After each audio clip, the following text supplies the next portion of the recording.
everyone.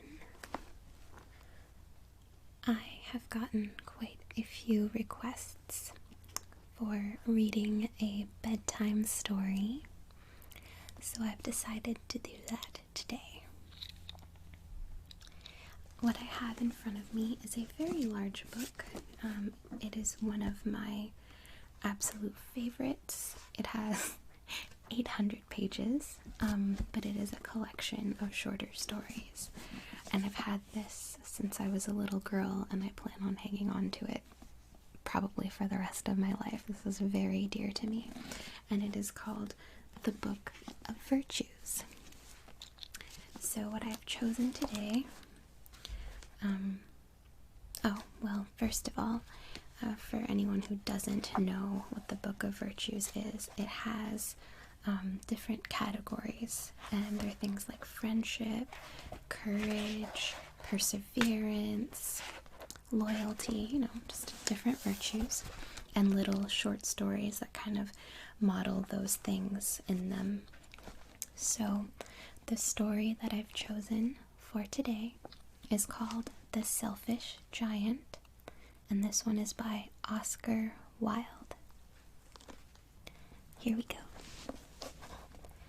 Every afternoon, as they were coming from school, the children used to go and play in the giant's garden. It was a large, lovely garden with soft green grass.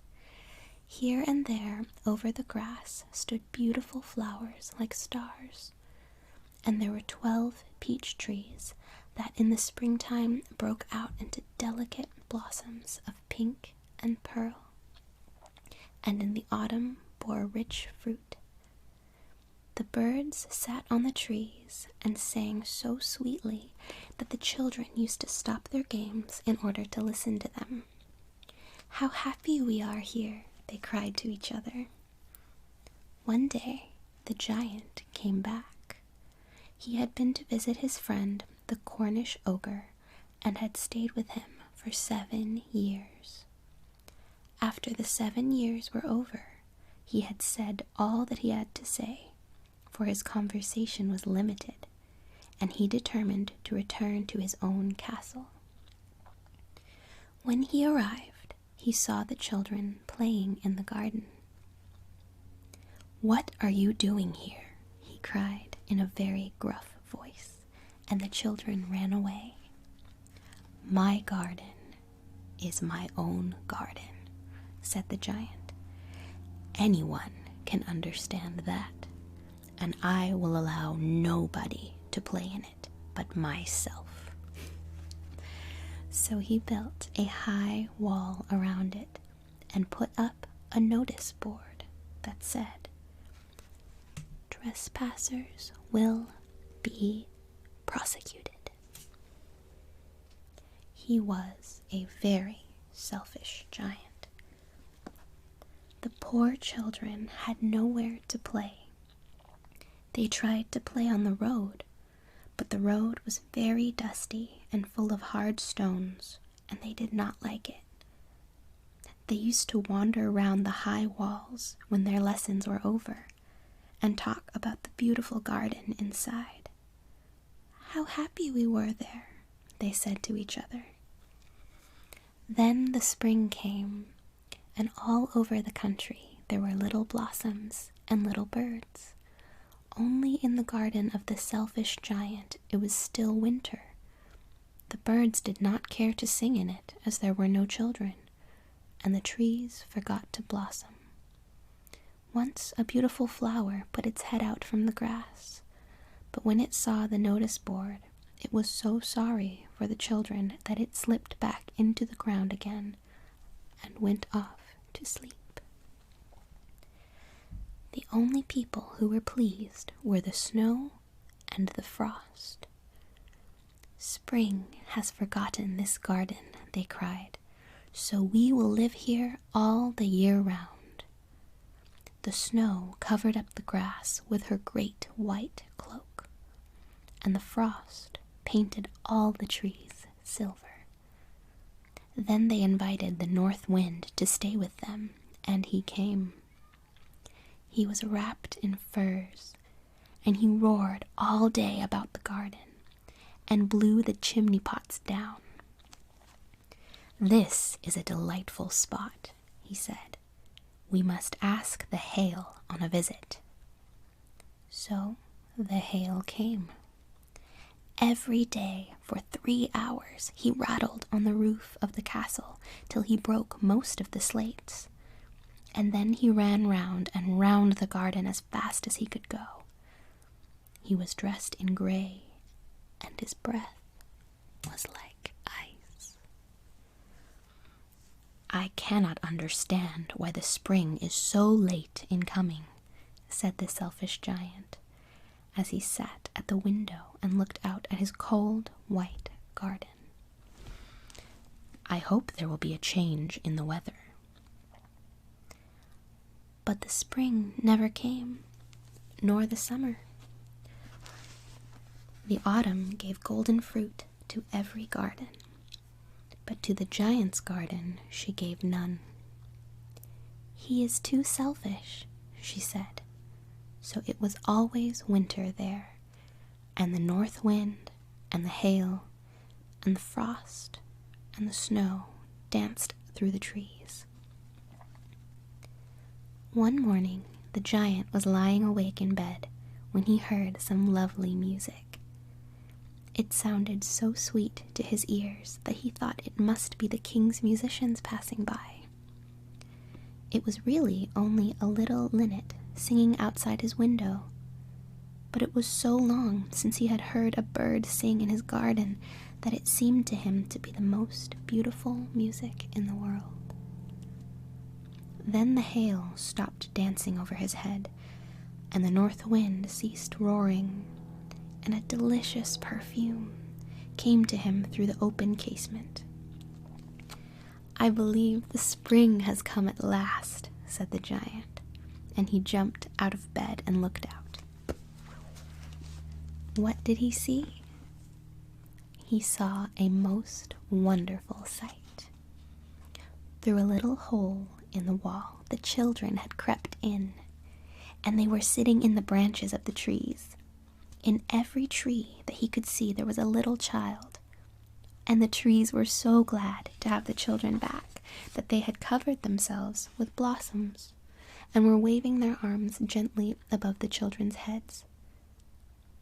The birds were flying about and twittering with delight, and the flowers were looking up through the green grass and laughing. It was a lovely scene, only in one corner it was still winter. It was the farthest corner of the garden, and in it was standing a little boy. He was so small that he could not reach up to the branches of the tree, and he was wandering all around it, crying bitterly. The poor tree was still covered with frost and snow, and the north wind was blowing and roaring above it. "Climb up, little boy," said the tree, and it bent its branches down as low as it could, but the boy was too tiny. And the giant's heart melted as he looked out. "How selfish I have been," he said. "Now I know why the spring would not come here. I will put that poor little boy on the top of the tree, and then I will knock down the wall, and my garden shall be the children's playground forever and ever." He was really very sorry for what he had done. So he crept downstairs and opened the front door quite softly and went out into the garden. But when the children saw him, they were so frightened that they all ran away, and the garden became winter again. Only the little boy did not run, for his eyes were so full of tears that he did not see the giant coming. And the giant stole up behind him and took him gently into his hand and put him up into the tree. And the tree broke at once into blossom, and the birds came and sang on it, and the little boy stretched out his 2 arms and flung them around the giant's neck and kissed him. And the other children, when they saw that the giant was not wicked any longer, came running back, and with them came the spring. "It is your garden now, little children," said the giant, and he took a great axe and knocked down the wall. And when the people were going to market at 12 o'clock, they found the giant playing with the children in the most beautiful garden they had ever seen. All day long they played, and in the evening they came to the giant to bid him goodbye. "But where is your little companion?" he said. "The boy I put into the tree." The giant loved him the best because he had kissed him. "We don't know," answered the children. "He has gone away." "You must tell him to be sure and come tomorrow," said the giant. But the children said that they did not know where he lived and had never seen him before. And the giant felt very sad. Every afternoon, when school was over, the children came and played with the giant. But the little boy whom the giant loved was never seen again. The giant was very kind to all the children, yet he longed for his first little friend, and often spoke of him. "How I would like to see him," he used to say. Years went over, and the giant grew very old and feeble.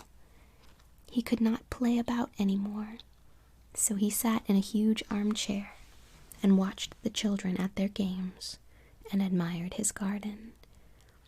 "I have many beautiful flowers," he said, "but the children are the most beautiful flowers of all." One winter morning, he looked out of his window as he was dressing. He did not hate the winter now, for he knew that it was merely the spring asleep, and that the flowers were resting.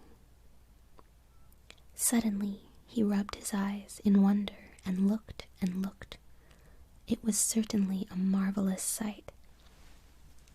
In the farthest corner of the garden was a tree quite covered with lovely white blossoms. Its branches were golden, and silver fruit hung down from them, and underneath it stood the little boy he had loved. Downstairs ran the giant in great joy, and out into the garden. He hastened across the grass and came near to the child. And when he came quite close, his face grew red with anger. And he said, "Who hath dared to wound thee?"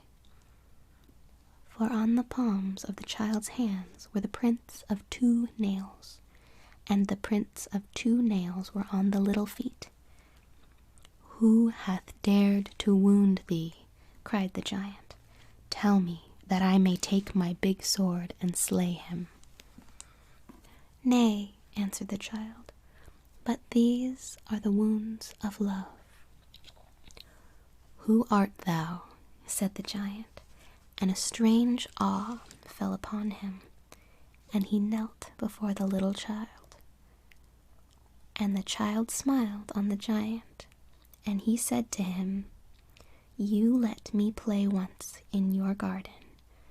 Today you shall come with me to my garden, which is paradise." And when the children ran in that afternoon, they found the giant lying dead under the tree, all covered in white blossom.